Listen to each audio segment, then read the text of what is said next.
রব্বুল আলামিন সূরাতুল ফুরকানের 64 নম্বর আয়াতের মধ্যে বলেন, والذين يبيتون لربهم سجدا وقياما জোরে বলুন আল্লাহু আকবার।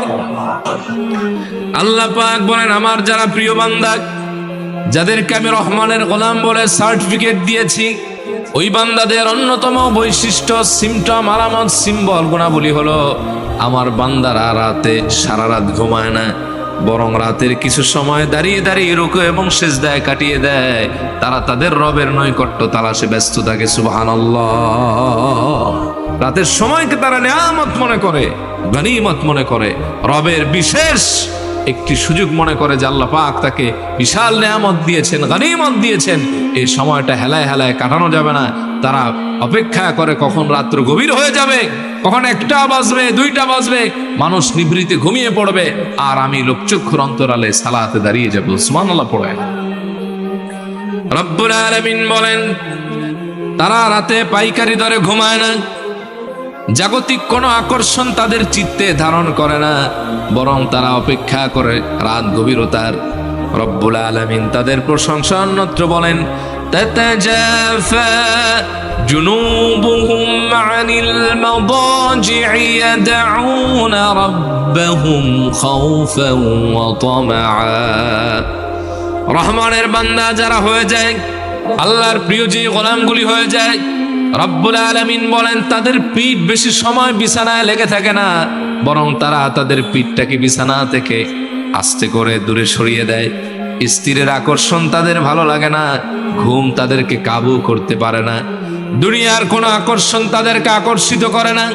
তারা রাত্রির বিভিন্ন প্রান্তরে জেগে যায় এবং তারা তাদের রবকে ভয় ডাকে এবং আশা সঞ্চারিত হৃদয়ে ডাকতে থাকে। সুবহানাল্লাহ। কতক্ষণ ডাকে তাও রব্বুল আলামিন বলেন, কানু কলিলাম মিনাল লাইলি মা ইয়াহজাউন ওয়া বিল আসহারি হুম ইস্তাগফিরুন। জোরে বলুন আল্লাহু আকবার। আল্লাহ পাক বলেন, তারা রাতে খুব কম সময় ঘুমায় আর বাকি সময় জেগে জেগে সালাত আদায় করে। সারা রাত সালাত আদায়ের পরে ওয়াবিল আসহারি হুম ইস্তাগফিরুন, রাতের শেষ প্রহরে তারা জেগে জেগে দুহাত তুলে আল্লাহর কাছে রোনা জারি করে, চোখের পানি ছেড়ে দিয়ে ইস্তেগফার করতে থাকে। সুবহানাল্লাহ। রাত যখন গভীর হয়ে যায়, আস্তে আস্তে করে যখন পৃথিবীটা নীরব নিস্তব্ধ হয়ে যায়, রহমানের বান্দাদের অবস্থা কেমন হয়ে যায়। আমি সুনান আবু দাউদ থেকে আপনাদের একটি হাদিস শোনাচ্ছি। আল্লাহর হাবিব 4th হিজরিতে একটা যুদ্ধ করলেন। যুদ্ধের নাম হলো জাতুর রিকা, যেটাকে আমরা জাতুর রিকা বলে চিনি।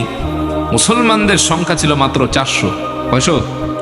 অফি রিওয়ায়া 800। 2 উপত্যকার মাঝখানে ছিল এই যুদ্ধটি। আল্লাহর হাবিব সাহাবীদের নিয়ে সেখানে গেলেন। ওই যুদ্ধে কোনো এক কারণে এক কাফেরের স্ত্রী মুসলমানদের হাতে নিহত হয়েছে। ওই কাফের প্রতিজ্ঞা করলেন, যতক্ষণ আল্লাহর হাবিবের সাহাবীদের রক্তপাত না ঘটাবেন, এক ডোক পানি পান করবে না, খাবার খাবে না, গোসল করবে না, এমনকি চুলও আঁচড়াবে না। জোরে কর নাউজুবিল্লাহ। যুদ্ধ শেষ হয়ে গেল। আমার নবীজি মদিনাল মুনাওয়ারার দিকে রওনা হলেন।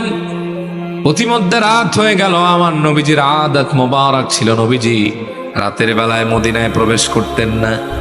সাহাবীদেরকে বললেন, সাহাবীরা রে, আজ আর মদিনা মুনাওয়ারায় যাব না, এই জায়গায় রাত্রি যাপন করব, যাত্রা বিরতি করো।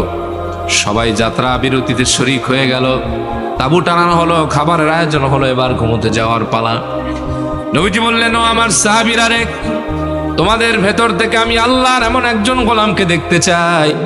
আমরা একটু আনন্দ চিত্তে ঘুমাবো, নির্ভয়ে রাতটা কাটাবো, তোমরা দাঁড়িয়ে দাঁড়িয়ে আল্লাহর পাহারা দিবা। সুবহানাল্লাহ পড়ে। এ কথা বলতেই একজন সাহাবী দাঁড়ায় গেলেন, যার নাম আব্বাদ ইবনে বিশর আল আনসারী।